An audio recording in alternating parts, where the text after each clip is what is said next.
السلام علیکم ورحمۃ اللہ وبرکاتہ۔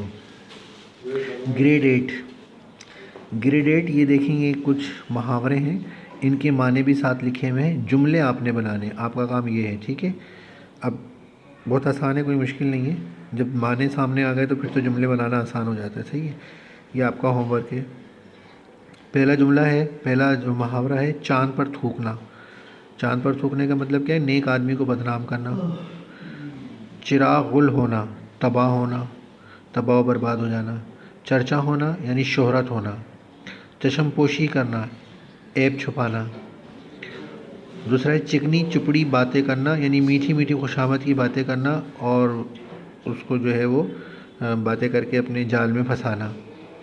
چل بسنا یعنی مر جانا، موت واقع ہو جانا۔ چلن بھول جانا یعنی اپنا طریقہ چھوڑ دینا۔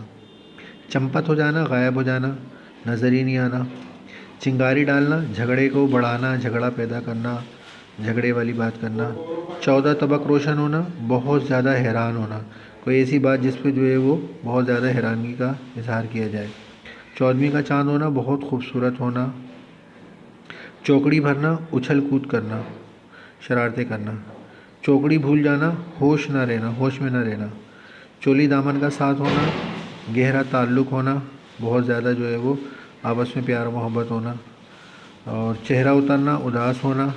چھاتی پر پتھر رکھنا، غم برداشت کرنا، ٹھیک ہے۔ اس کے بعد ہے چھاتی پر سانپ لوٹنا، حسد ہونا، دکھ ہونا۔ یہ آپ کے سامنے جو ہے وہ محاورے موجود ہیں اور ان کے معنی بھی موجود ہیں۔ جملے آپ نے جو ہے وہ خود بنانے ہیں، ٹھیک ہے۔ یہ آپ کا آج کا ہوم ورک ہے، انشاءاللہ تعالیٰ آپ کی سمجھ میں آ گیا ہوگا اور بہت آسان ہے۔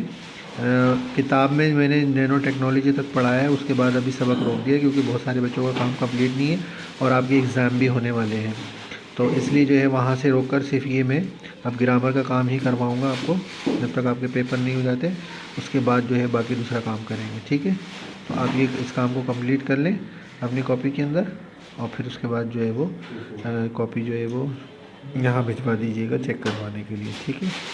امید ہے آپ کی سمجھ میں آ گیا ہوگا۔ السلام علیکم ورحمۃ اللہ وبرکاتہ۔